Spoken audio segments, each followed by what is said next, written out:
뉴스에 시작합니다. 저는 동정민입니다. 추석 연휴 제발 싸우지 말라는 게 민심 같은데 돌아오자마자 여야의 강대강 충돌은 격화되고 있습니다. 장관 인사청문회, 대법원장 후보자 인준투표, 구청장 보궐선거가 연이어 이어지는데요. 자, 먼저 정확히 일주일 남은 강서구청장 보선 앞두고 여야는 혈투를 벌이고 있습니다. 점점 판이 커지는데요. 김기현, 이재명 두 대표의 정면 충돌도 임박했고 당내에 도움이 될 만한 의원들은 다 끌어모으는 총력전입니다. 첫 소식 안보경 기자입니다. 국민의힘은 사전투표를 이틀 앞두고 강서로 총출동했습니다. 캠프 비공개 일정에 김기현 대표가 참석했고 안철수 의원과 정진석 의원이 길거리 유세에 나섰습니다. 수도권 간판 정치인인 안 의원과 강서 지역의 많은 충청 출신 구민을 겨냥해 충청권 중진 정 의원까지 민심 잡기에 나선 겁니다. 김태우 후보 유세하러 지원하러 이곳에 왔습니다. 김태우 후보 선택해 주실 거죠? 김태우 후보 능력 있는 후보입니다. 지난 1년 동안 이미 여러분께 증명했습니다. 더불어민주당은 진교훈 후보 선거사무실에서 현장 최고위원회의를 열며 힘을 실었습니다. 윤석열 정부 심판에 민심도 강서에 결집되고 있습니다. 이재명 민주당 대표는 병실에서 투표 독려 영상을 찍어 공개하며 지지층 결집에 나섰습니다. 반갑습니다. 더불어민주당 대표 이재명입니다. 자랑스러운 동지 여러분의 애국심과 애당심을 믿습니다. 고맙습니다.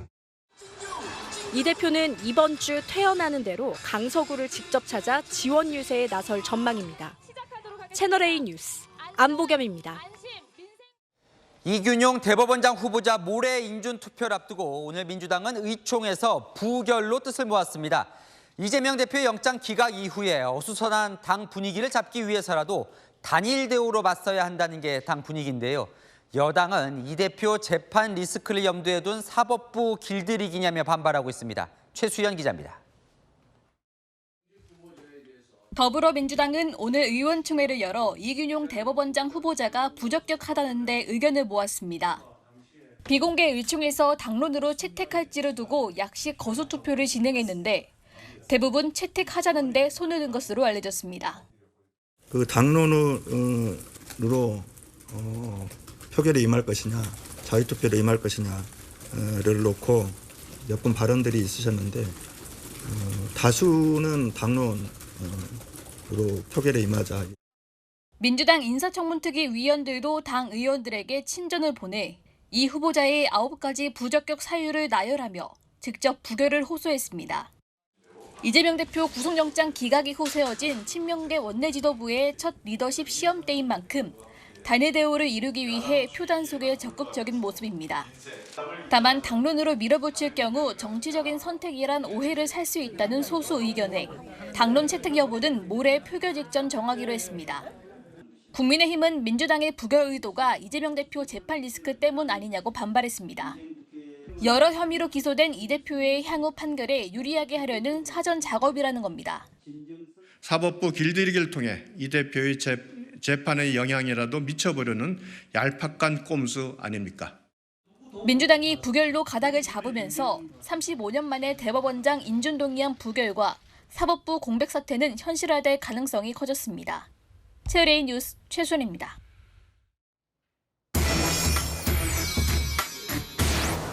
네, 한희 기자, 정치부 유승진 기자 나와 있습니다. 유 기자, 연휴 다녀왔더니 여야가 더 싸우네요. 네, 지금대로라면요. 연말까지는 충돌한다고 봐야 합니다.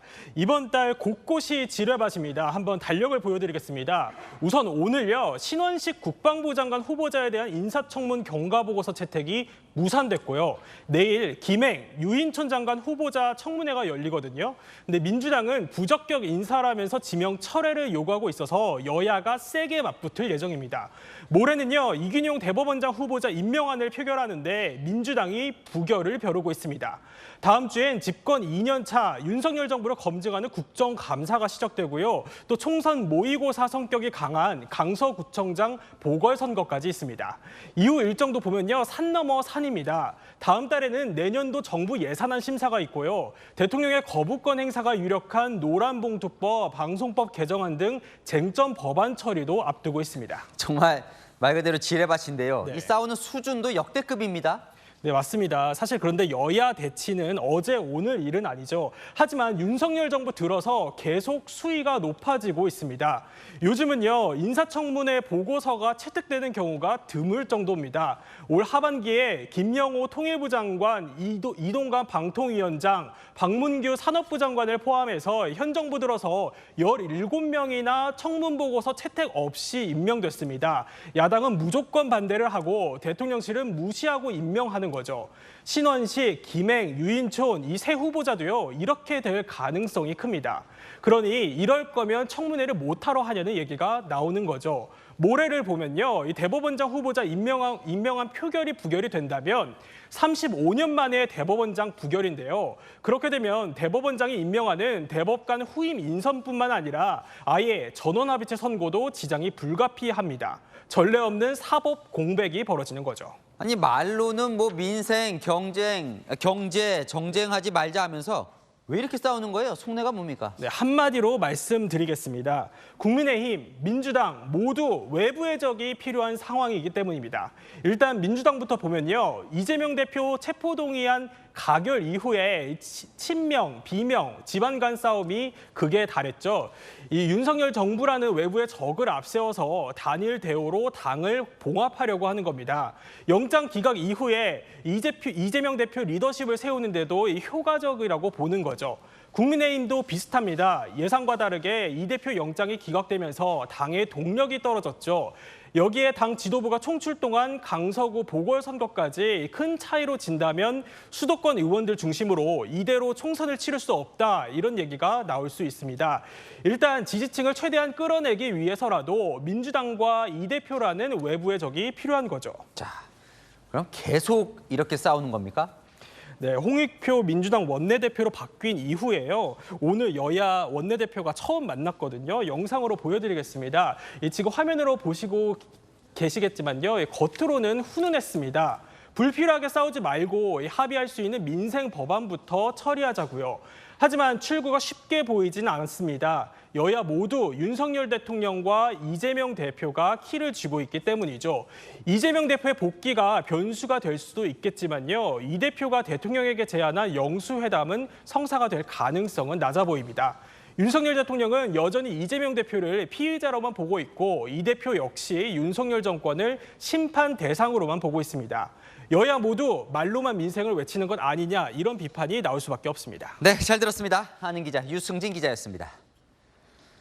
아시안게임 남자 축구 8강전 때 이 포털 사이트 다음에서 중국 응원이 압도적이었던 이유 조금씩 드러나고 있는데요. 다음 측이 파악해본 결과 네덜란드와 일본 IP로 2천만 건 가까운 응원 클릭이 있었던 것으로 드러났습니다. 정부와 다음 측은 매크로 프로그램을 악용한 응원수 조작이 있었다고 잠정 결론을 내렸습니다. 정현우 기자입니다.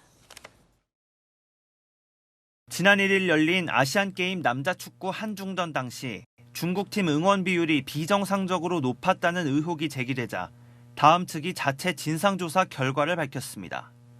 확인 결과 경기 전후 모두 3,130만 건의 응원 클릭이 있었는데 이 가운데 중국 응원은 2,919만 건, 당초 알려진 92%보다 높은 93.2%에 달했습니다.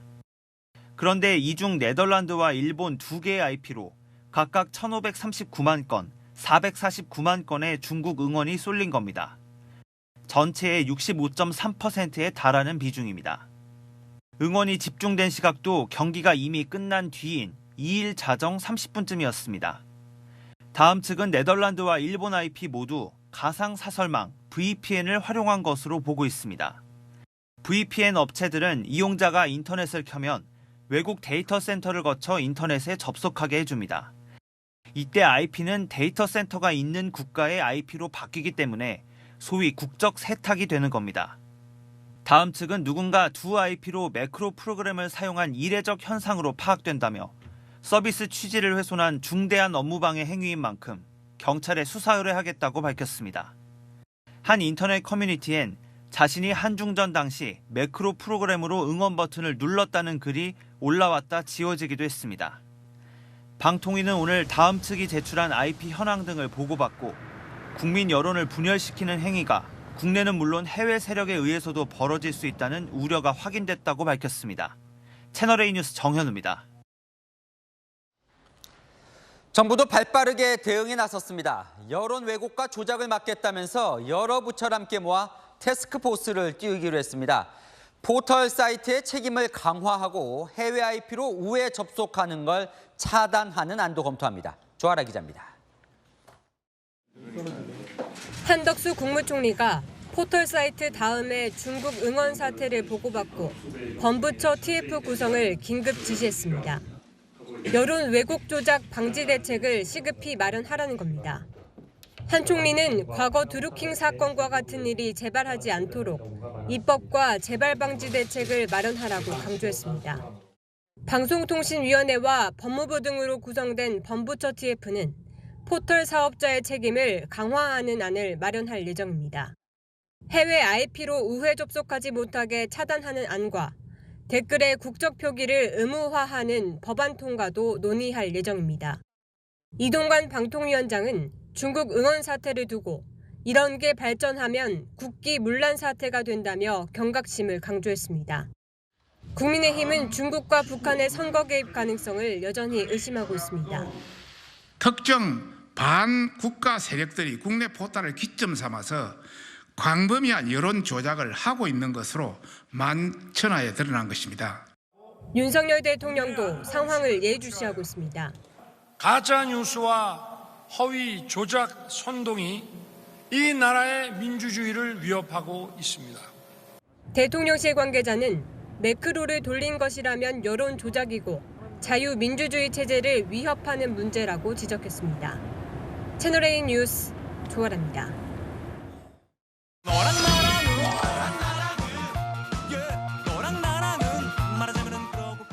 네, 윤수민 기자와 여랑야랑 시작합니다. 첫 번째 주제 보겠습니다. 유인촌 장관 후보자 내일이 인사청문회인데요. 뭐가 없다는 걸까요? 네, 리스트가 없다는 건데요. 여기서 말하는 리스트는 이 블랙리스트입니다. 유 후보자는 인사청문 서면 질의 답변서를 제출했는데요. 이명박 정부 당시 논란이 됐었던 블랙리스트는 없었다고 밝혔습니다.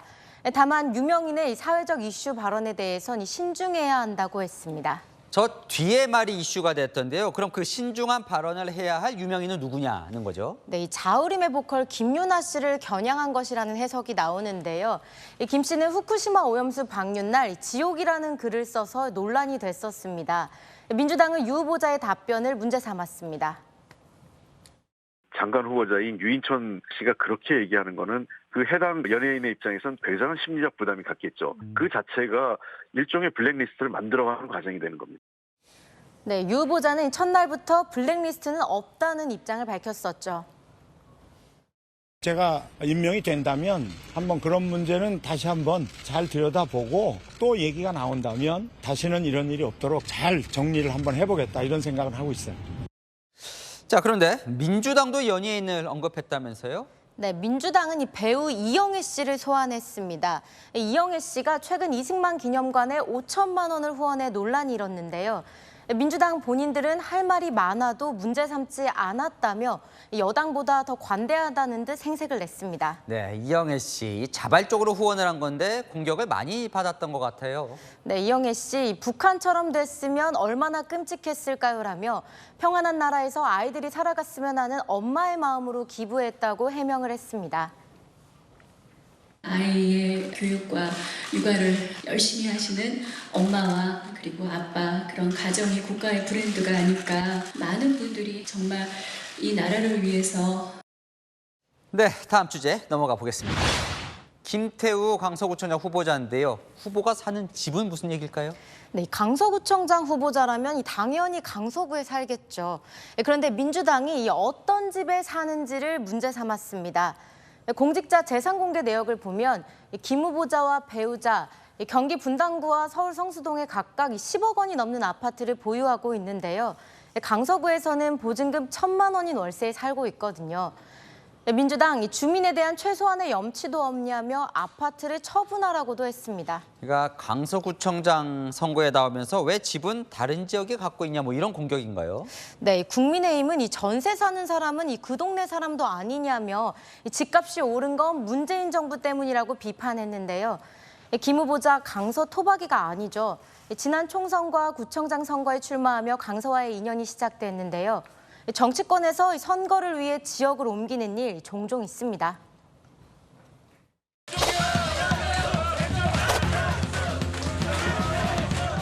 오늘로서 분당 판교 주민이 되었습니다.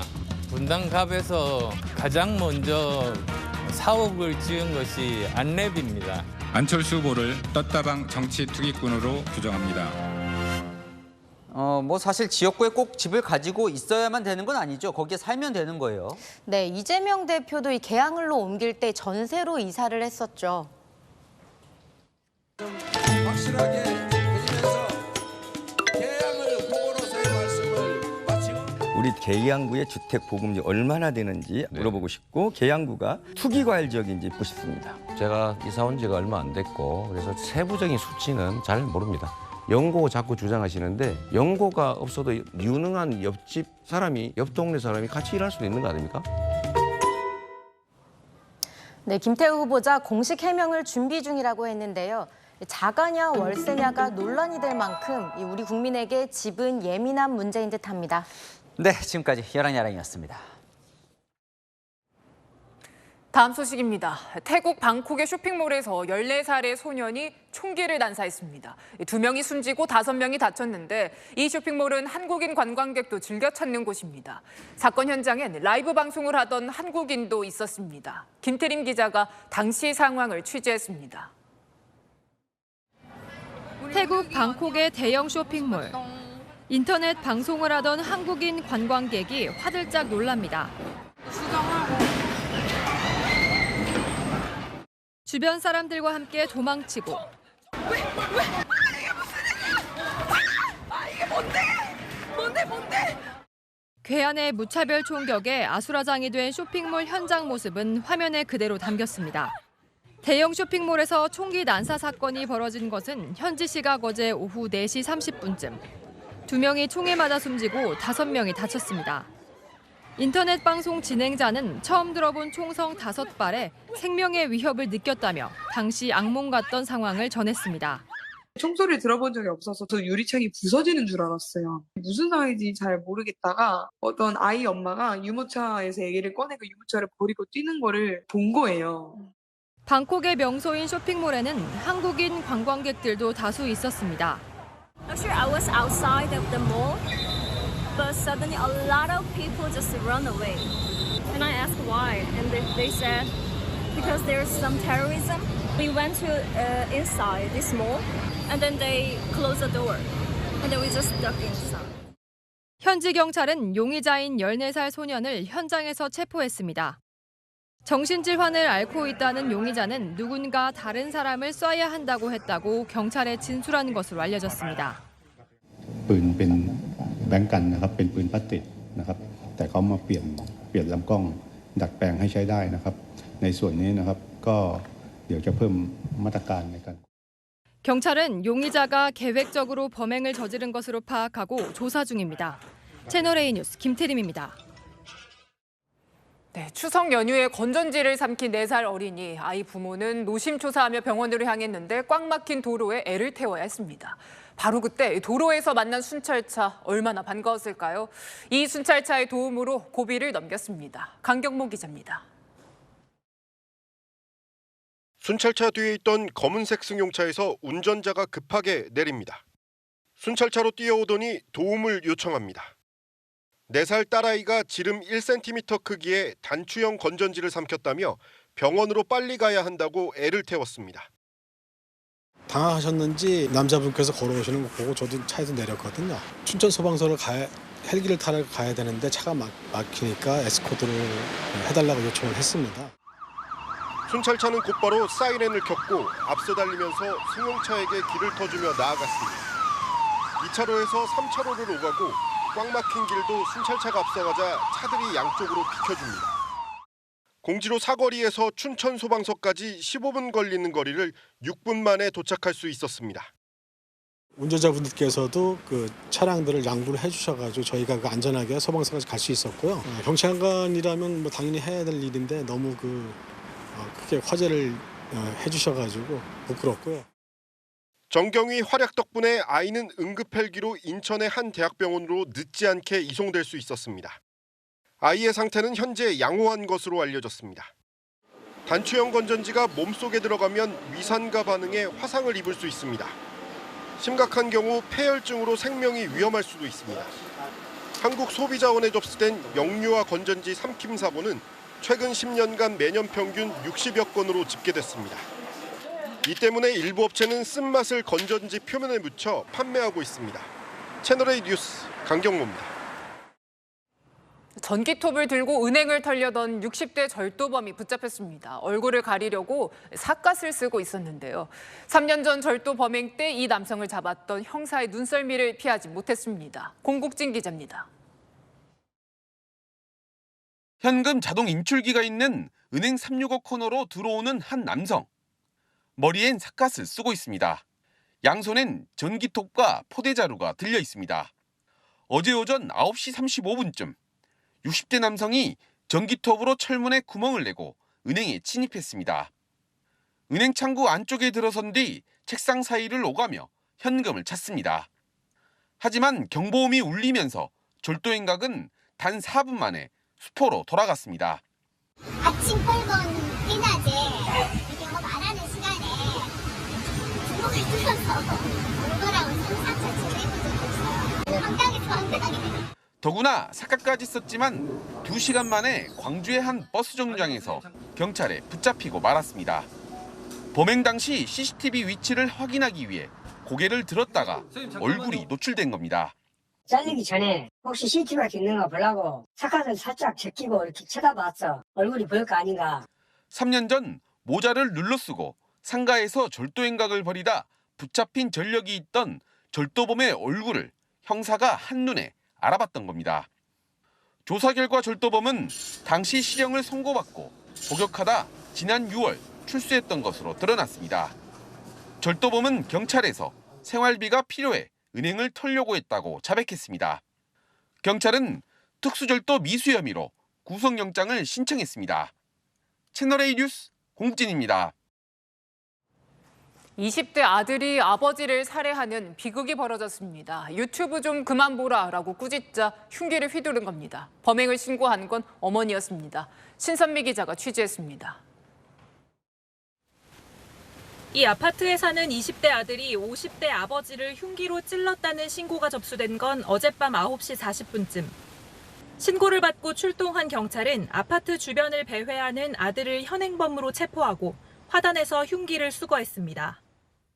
시민들이 어제 경찰차도 오고 그래서 뭐 경찰이 왔다가 오랬다가 뭐 수갑 채워가지고 하고. 경찰 조사 결과 범행 직전 아들은 휴대전화로 유튜브를 시청하고 있었습니다. 어머니가 이를 나무라며 전화기를 빼앗았고 유튜브로 대체 뭘 보는 거냐며 전화기를 확인하려는 아버지에게 범행을 저지른 것으로 파악됐습니다. 휴대폰으로 유튜브 자꾸 보니까 그거 이제 가지고 이제 너무 자주 본다고 뭐 그렇게 한 것 같아요. 장시간 보니까. 병원으로 옮겨진 아버지는 끝내 숨졌습니다. 별다른 직업이 없는 아들은 정신질환으로 약물 치료를 받던 중인 것으로 알려졌습니다. 경찰은 존속살인 혐의로 아들에 대해 구속영장을 신청할 예정입니다. 채널A 뉴스 신선미입니다. 시청자의 제보로 만든 뉴스입니다. 동물병원에 간 반려견 보호자가 온라인에 항의성 글을 올렸다가 깜짝 놀랐습니다. 병원 원장이 집으로 직접 찾아온 겁니다. 양측은 결국 서로를 고소했는데요. 무슨 일이 있었던 건지 이기상 기자가 취재했습니다. 회색 티셔츠에 마스크를 낀 남성이 아파트 현관으로 들어섭니다. 남성은 인근 동물병원 원장으로 병원을 이용했던 반려견 보호자의 집을 찾아온 겁니다. 해당 반려견은 며칠 전 병원 치료 중 사망했고 이 일로 보호자가 여러 온라인 사이트에 항의성 글을 올리면서 병원과 갈등을 빚었습니다. 보호자는 병원장이 집까지 찾아왔다는 사실에 깜짝 놀랐습니다. 근데 진짜 모르는 사람이 지금 온 거예요. 그 사람은 친분이 전혀 없고 강아지 아플 때 병원 갈 때만 본 게 다거든요. 이름도 몰라요. 알고 보니 보호자가 병원에서 작성한 고객 카드의 주소를 보고 온 겁니다. 처음에 가서 적잖아요. 그러니까 이게 찾아올 거라고 상상도 못했고 쓰라고 했다 아무 그냥 거부감 없이 썼는데 보호자는 개인정보보호법 위반으로 원장을 고소했고 검찰은 벌금 200만 원 약식 기소 처분을 내렸습니다. 확보한 개인정보를 다른 목적으로 이용했다는 건데 해당 병원은 억울하다는 입장입니다. 여러 차례 전화했지만 받지 않았다며 치료에 대한 설명도 일종의 진료 행위라 개인정보를 불법적으로 이용한 게 아니다고 설명했습니다. 또 해당 보호자가 여러 온라인 게시판에 병원에 대한 악의적인 글을 올렸다며 명예훼손, 업무방해 혐의로 맞고소했습니다. 채널A 뉴스 이기상입니다. 문자 메시지 사기인 스미싱은 날이 갈수록 진화하고 있습니다. 이번엔 유명 온라인 쇼핑몰과 관련된 회사라며 재택근무로 돈을 벌 수 있다고 현혹했습니다. 피해자들이 의심하면 가짜 사원증까지 보여주며 피싱 범행을 이어갔습니다. 백승우 기자가 취재했습니다. 지난 2일 20대 여성 A씨는 온라인 쇼핑몰 쿠팡의 대표번호로 문자 메시지를 받았습니다. 쿠팡 계열의 여행사라며 부업 재택근무만으로 20-30만 원을 벌 수 있다고 돼 있습니다. 해당 사이트에 접속해 인적사항을 넣자 다음날 채용 담당자라며 연락이 왔습니다. 쿠팡 계열사에 소속된 항공사 아르바이트 해주는 업무 담당하는 팀장인데 간단하고 쉬운 업무니까 다 할 수 있다고 그러면서 A씨에게 주어진 건 항공권 구매 대행 업무였는데 업체 측은 수익금을 받으려면 비용 일부를 입금하라고 요구했습니다. 하지만 정작 수익금 등은 핑계를 대며 주지 않았습니다. 제가 계좌 번호를 잘못 적었다고 얘기하더라고요. 업무가 지연되고 있다고 100만 원 단위로 취소가 가능하니 저보고 또 100만 원을 또 입금하라고. 피해자들이 의심하자 가짜 쿠팡 사원증까지 찍어 보내며 안심시키기도 했습니다. 하지만 온라인 커뮤니티에는 같은 피해를 입었다는 글이 계속 올라오고 있습니다. 쿠팡 측은 사칭 사이트를 상시 모니터링하고 있다며 해당 건은 경찰에 수사 의뢰할 예정이라고 밝혔습니다. 그러면서 확인되지 않은 다른 사이트로 유도하는 문자는 각별히 주의해달라고 당부했습니다. 채널A 뉴스 백수우입니다. 경사가 가팔라서 사카섬으로 불리는 경남 남해군의 노도입니다. 걷기 힘든 어르신들을 위해서 5억 원을 들여서 모노레일을 만들었는데 1년이 넘도록 운행을 못하고 있습니다. 도대체 무슨 이유인지 홍진우 기자가 취재했습니다. 한 할머니가 노도 선착장에서 섬 중턱 마을까지 이어진 언덕길을 오릅니다. 78m, 비교적 짧은 거리지만 가파른 경사에 조금만 걸어도 숨이 차오릅니다. 3번 정도 쉬지 않으면 이 길을 오를 수 없습니다. 숨이 가쁘지. 무릎도 아프고 무릎도 쉬가서 올라오고 쉬가서 올라오고 그랬지. 3번을 쉬고 올라옵니다. 보행기에 의지해야 하는 95살의 할머니는 육지로 나갈 일이 아니면 언덕길은 엄두도 내지 않습니다. 힘들게 하면 어쩌다가 하면 이군에 가면 또 나가야 돼. 마을로 이어지는 가장 가까운 언덕길인데요. 경사도가 30%로 스키장 상급자 코스 수준입니다. 주민 불편에 남해군은 지난해 2월 예산 5억 원을 들여 6인용 모노레일을 설치했습니다. 그런데 1년 반이 넘도록 주민들은 타보지도 못했습니다. 남해군이 전문 관리인을 두지 않으면 모노레일 운행을 할 수 없는 현행 법조항을 검토하지 않은 결과입니다. 뒤늦게 사실을 파악하고 부랴부랴 관리인 모집에 나섰지만 여태 구하지 못했습니다. 사람을 구해서 하는 게 지금 어렵다 보니까 자기를 보유한 업체가 있더라고요. 계약을 진행을 하려고 하고 있습니다. 올해 안에는 정상 운영하겠다는 입장이지만 현행법조차 검토하지 않은 미숙한 행정 처리를 두고 비판의 목소리가 높습니다. 채널A 뉴스 홍진우입니다. 초대형으로 기네스북 등재를 노렸던 괴산 군민가마솥. 결국 호주의 질그릇에 밀려 실패했죠. 너무 무거워서 솥뚜껑을 여는 데만 4천만 원이 든다는 이 가마솥을 어떻게든 활용해 보려고 공모전까지 열었는데요. 이번에도 묘수는 없었습니다. 강보인 기자입니다.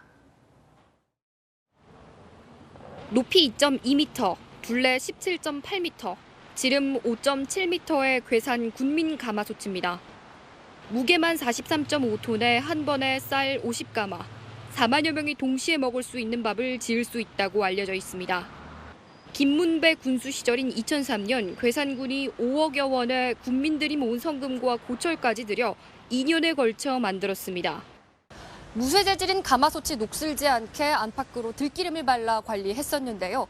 한 해 들기름값만 1,000만 원 이상이 들자 지금은 이렇게 검정색 페인트로 칠해놓은 상태입니다. 하지만 관리 감독이 제대로 되지 않다 보니 이렇게 먼지가 쌓이고 거미줄이 쳐져 있습니다. 손님 손도 있기는 한데 저기 저 나무단지가 되는. 솥뚜껑을 여는 전용 크레인이 있었는데 노후화로 현재는 철거된 상태입니다. 솥뚜껑을 다시 열려면 크레인 설치 비용 등으로 4천만 원이 들어갑니다. 보다 못한 지자체가 지난 8월부터 가마솥의 관광자원화 활용 방안 공모전까지 열었습니다. 그러나 실제로 시행할 만한 아이디어를 구하는 데는 실패했습니다. 예산 부분을 좀 고려를 해야 되는 게 있어서 아직 진행은 안 되고 있는 거고요. 현재는 검토 단계라고 보시면 될 것 같아요. 애물단지로 전락한 초대형 가마솥이 재기를 노리고 있지만 해법 찾기는 쉽지 않아 보입니다. 채널A 뉴스 강보인입니다. 추석 연휴 끝나자마자 주가는 곤두박질치고 원달러 환율은 급등했습니다. 미국 국채 금리가 오른 탓인데요. 16년 만에 최고치를 경신한 건데 우리 금리도 덩달아 오를 것 같습니다. 신무경 기자입니다. 긴 연휴를 마치고 시장이 재개된 오늘. 증시와 외환 시장엔 검은 수요일이 덮쳤습니다. 코스피는 2.41%, 코스닥은 4%나 폭락했습니다. 코스피와 코스닥 모두 3월 하순 이후 6개월여 만에 최저치를 보였습니다. 낙폭으로 따지면 코스피는 약 7개월, 코스닥은 약 2개월 만에 가장 크게 하락했습니다. 오늘 원달러 환율은 1363.5원으로 14.2원 급등했습니다. 11개월 만에 최고치를 경신했습니다. 시장이 요동친 건 고금리 쇼크 때문입니다. 어제 10년 만기 미국 국채 금리는 연 4.81%로 글로벌 금융위기 이전인 2007년 8월 이후 16년 만에 가장 높은 수준으로 치솟았습니다. 미국 실업률이 가파른 기준금리 인상에도 3%대로 낮게 유지되는 상황에서 미국이 물가를 잡기 위해 고금리를 상당 기간 고수할 것으로 예상된 데 따른 것입니다. 미국 금리가 얼마까지 오를지 모른다라는 불안감이나 아니면 시장의 위험회피 심리 때문에 환율은 조금 더 오를 수 있을 것 같다. 한 1380원 정도 되지 않을까라고 보고 있고요. 이와 함께 미 국채 금리 상승은 전반적인 시장 금리를 끌어올리기 때문에 연 7%를 뚫은 국내 주택담보대출 금리가 더 오를 수 있다는 전망이 나옵니다. 미국이 연내 기준금리를 한 차례 더 올릴 가능성이 제기되는 가운데 미국이 다음 기준금리 결정일인 우리 시간 11월 2일까지는 시장 불확실성이 계속될 전망입니다. 채널A 뉴스 신무경입니다. 금리도 걱정이지만 물가도 너무 오르죠. 언제부턴가 일본 도쿄 여행 가면 우리와 비슷하다 싶었는데 이젠 우리 물가가 도쿄를 넘어섰습니다. 식료품 가격은 격차도 많이 납니다. 송정현 기자가 취재했습니다. 최근 일본 여행을 다녀온 사람들은 한국보다 체감상 싼 일본 물가에 크게 놀랍니다. 라멘하고 교자 세트를 먹었었는데 그때 당시에 우리나라 돈으로 약 10,000원 정도였었는데 우리나라에서는 10,000원이면 그 정도는 먹을 수가 없어서 확실히 차이가 느껴졌습니다. 일본 도쿄와 서울의 햄버거, 커피 가격을 비교했을 때도 그 차이가 확연합니다. 전 세계 맥도날드 매장에서 팔리는 빅맥 가격을 보면 한국은 5,200원, 일본은 약 4,098원으로 한국이 더 비쌉니다. 스타벅스 카페라떼 한 잔 값을 비교해도 마찬가지입니다. 최근 국내 채소와 과일값이 크게 오르면서 신선식품 물가 상승 체감폭은 더 큽니다. 브로콜리나 이런 파프리카 이런 것도 작년에 비해서 2배나 오른 것 같아서 사실 장 보러 나오기가 두려울 때가 있는데 예전에는 반찬을 7첩반상했다면 지금은 그냥 5첩반상하고. 반면 일본 도쿄 물가는 이보다 더 낮은 수준입니다. 각국 소비자가 직접 물가 정보를 입력해 통계를 내는 글로벌 사이트를 보면 서울의 식료품 물가는 일본 도쿄보다 평균 34% 높은 것으로 집계됐습니다. 품목별로는 빵 500g이 서울 평균은 4,128원, 도쿄는 1,994원으로 가격이 2배 이상 차이 났습니다. 쌀 가격도 서울이 도쿄보다 21% 높았습니다. 소고기, 달걀 등의 가격도 서울이 도쿄보다 2배 이상 비쌌습니다. 서울의 체감 물가 부담이 점점 커지며 아시아에서 가장 물가가 비싼 나라라는 타이틀도 어색하지 않습니다. 채널A 뉴스 송정현입니다. 아이들 데리고 어린이 공원 갔다가 어른들이 술판 버리고 있어 난감했던 경험 있으실 텐데요. 이제 서울 내의 어린이 공원에선 음주가 금지됩니다. 술 마시다 적발되면 10만 원 과태료도 내야 합니다. 홍란 기자입니다. 서울 도심에 있는 한 어린이 공원. 지자체가 놀이시설도 설치하고 아이들이 마음껏 뛰놀게 지정한 공간입니다. 그런데 숲풀 사이에는 버려진 소주병에 맥주병도 곳곳에서 보입니다. 이런 데 먹고서 쑥쑥 가보나요. 소주병에 뭐가 이런. 어린이 공원 안에 있는 이 정자 밑에서도 막걸리병이 방치되어 있습니다. 술 마시는 분들이 더 많아서 좀 보기에도 좋지 않고 애들 데리고 나오기도 좀 힘든 것 같아요. 앞으로 서울 시내 어린이 공원에선 술을 마실 수 없게 됩니다. 이를 어기면 최대 10만 원의 과태료가 부과됩니다.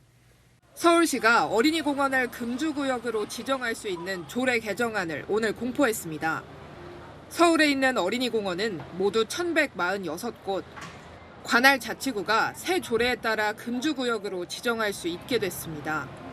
그동안에는 어린이 공원이라 하더라도 음주 행위를 막을 수 있는 근거 규정이 없었습니다. 음주 행위로 발생하는 소란 등 2차 피해에 대해서만 단속할 수 있었습니다. 한강공원을 포함한 일반 공원에서의 음주 단속 근거는 이번 조례안에 포함되지 않았습니다. 지난 2월 한강공원을 금주구역으로 지정하는 조례안도 발의됐지만 시의회에서 시민 여론을 더 살피기로 하면서 보류됐습니다. 다만 지자체별로 금주구역 지정은 확산되는 추세입니다.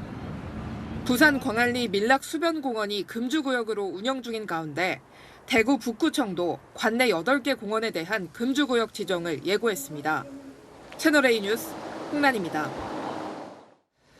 미국 라스베이거스에 세워진 거대한 이 공 모양의 공연장이 전 세계인들을 홀리고 있습니다. 무려 3조 원 들여 만들어졌는데 이 120만 개가 설치된 LED 스크린이 천장까지 이어지면서 가상 세계에 들어온 듯 하다고 합니다. 함께 보실까요? 전혜정 기자입니다. 아일랜드를 대표하는 록밴드 U2의 공연 무대 뒤로 화려한 영상이 펼쳐집니다.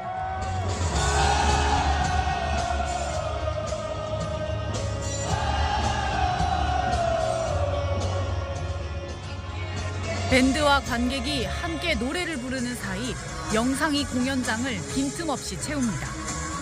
관객들은 마치 뮤직비디오 화면 속에 들어와 있는 듯합니다. 미국 라스베이거스의 새 명소로 떠오른 세계 최대 규모의 원형 공연장 스피어입니다.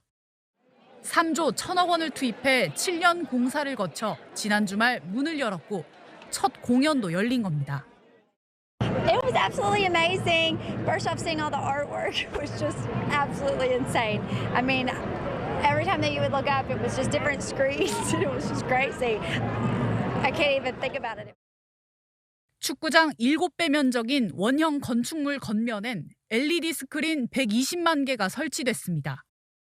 내부에 설치된 스피커는 16만 개에 달합니다. The audience themselves decides what they want to focus on. And they're completely surrounded and enveloped in an experience that's created. 공연이 없는 날에도 달이나 농구공을 피사체로 띄워 라스베이거스 내에서 거대한 예술 작품이 됐습니다. 주요 외신들은 살아있는 건축물 같다고 평가합니다. This is unique and it will become iconic. 영국 런던에도 스피어가 건설 중인 가운데 우리나라에선 경기도 하남시가 아시아 최초로 유치를 추진하고 있습니다. 채널A 뉴스 전혜정입니다. 미국 내 권력 서열 3위인 하원 의장이 해임됐습니다. 미 역사상 처음 있는 일인데요. 같은 당 공화당 의원 8명이 찬성표를 던지면서 사실상 반란이 일어났습니다. 정치가 냉혹한 건 한국이나 미국이나 비슷한가 봅니다. 정다은 기자입니다. 의원들이 숨죽인 채 지켜보는 가운데 미국 대통령, 부통령에 이은 권력 서열 3위 하원 의장의 해임 결의안이 가결됩니다. The office of Speaker of the House of the United States House of Representatives is hereby declared vacant. 찬성 216표 대 반대 210표로 야당인 공화당 221명, 민주당 212명 구도인 현재 하원에서 민주당 투표 참여자 208명과 공화당의 강경파 8명이 찬성표를 던졌습니다. 공화당 소속인 메카시 의장이 연방정부 셧다운을 피하기 위한 임시 예산안을 통과시키자 이에 반발한 같은 당 강경파가 반란을 일으킨 겁니다. 바이든 대통령 일가에 대한 탄핵 조사를 지시한 메카시 의장과 대립 중인 민주당 역시 전원 찬성했습니다. 하원 수장의 해임은 미 의회 설립 234년 만에 처음입니다. Chaos is Speaker McCarthy. Chaos is somebody who we cannot trust with their word. 이르면 11일 실시되는 차기 의장 선출에 재출마할 수 있다는 관측이 제기된 메카시 의장은 불출마를 선언했습니다. I do not regret negotiating. Our government is designed to find compromise. 메카시 의장 역시 공화당 강경파의 반대로 사상 초유인 15번의 표결을 거친 뒤에야 의장에 선출된 만큼 공화당 내분으로 공석을 메우기 어려울 수 있다는 전망도 나옵니다. 당장 다음 달 중순까지 마무리돼야 하는 내년도 정부 세출 법안 협상과 우크라이나 전쟁 지원 예산과 관련해 차질이 불가피해졌습니다. 채널A 뉴스 정다은입니다. 노벨상 수상자 명단이 발표 전에 사전 유출되는 일이 발생했습니다.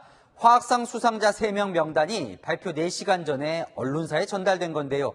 당황한 왕립과학원 수상자는 선정되지 않았다고 했지만 그 결과는 바뀌지 않았습니다. 이다혜 기자입니다. 스웨덴 왕립과학원이 우리 시간 오후 6시 45분 올해 노벨 화학상을 발표했습니다. 미국 컬럼비아대 명예교수인 루이스 브러스, 미국 나노크리스탈에 근무하는 러시아 출신 알렉세이 에키모프, 미국 매사추세츠 공대 교수인 프랑스계 미국인 문기 바운비입니다. The Royal Swedish Academy of Sciences has decided to award the 2023 Nobel Prize in Chemistry in equal shares for the discovery and synthesis of quantum dots. 세 사람은 초미세 반도체 나노 입자인 양자점을 발견하고 발전시킨 성과를 인정받았습니다. 크기가 10억 분의 1m인 양자점은 정교한 색 표현을 가능하게 해 초고화질 디스플레이에 유용한 기술로 활용됩니다. 그런데 공식 발표 전 수상자들의 명단이 공개돼 발칵 뒤집혔습니다. 현지 언론은 발표 4시간 전 스웨덴 왕립과학원으로부터 누가 올해 노벨 화학상을 받는지 이메일을 받았다고 보도했습니다. 스웨덴 왕립과학원은 노벨상 결정회의가 시작됐고 수상자는 아직 선정되지 않았다고 해명했지만 결과는 바뀌지 않았습니다. 앞서 언론이나 노벨상 관계자가 고의로 수상자 명단을 유출한 적은 있지만 시상기관이 실수로 사전 공개한 건 처음인 것으로 알려졌습니다. 스웨덴 왕립과학원은 자세한 경위를 조사 중인 것으로 전해졌습니다. 채널A 뉴스 이다혜입니다.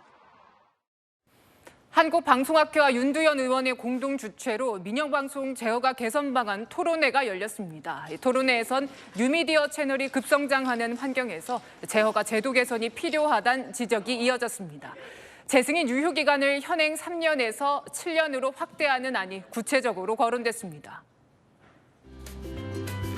퇴근길이 다가오면서 중부지방으론 세찬 비가 오락가락합니다. 앞으로 비는 5에서 30mm가 더 내린 뒤 늦은 밤에는 모두 그치겠습니다. 비가 내리는 동안 천둥, 번개를 동반하며 요란하게 내리겠습니다. 비가 그친 뒤 내일은 맑겠지만 아침 공기가 차가워집니다. 산간 지역은 얼음이 얼고 서리가 내리는 곳이 있겠습니다. 내일 기온 자세히 살펴보겠습니다. 아침 기온 오늘보다 3에서 5도 정도 더 낮아집니다. 서울이 10도, 철원 6도까지 떨어집니다. 낮 기온은 오늘과 비슷해 아침과 낮에 기온차가 클 텐데요. 서울과 대전 19도, 광주 20도로 예상됩니다. 당분간 별다른 비 소식 없이 전국이 맑겠는데요. 주말쯤 제주도와 전남엔 비가 살짝 지나겠습니다. 날씨였습니다. 달콤한 추석 연휴 보내고 왔더니 우울한 삼중고 소식이 들립니다. 물가는 도쿄보다 높고 금리 7% 시대 예고하고 환율은 1달러 1,370원을 뚫을 기세입니다. 국민 입장에서는요, 물가 올라서 쓸 돈이 줄었는데 이 대출 금리는 더 내야 하는 힘든 상황이죠. 날씨도 쌀쌀해졌는데 가벼워지는 호주머니로 더 춥게 느껴집니다. 마침표 찍겠습니다.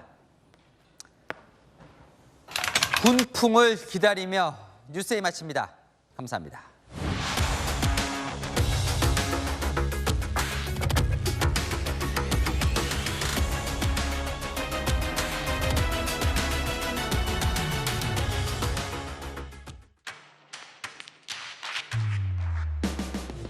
당신의 아침을 여는 보이는 라디오 정치 시그널. 시사 보도의 최강자 김진애 돌직구쇼. 돌직구쇼의 연장전 더 남아. 생생한 뉴스 현장을 전한다. 뉴스엘 라이브. 시사 보도의 강력한 한방, 강력한 4팀. 오늘의 10가지 뉴스. 대한민국 대표 뉴스쇼 뉴스 탑10. 오전 8시부터 하루를 함께하는 채널A 시사 보도. 9월 4일부터 출격.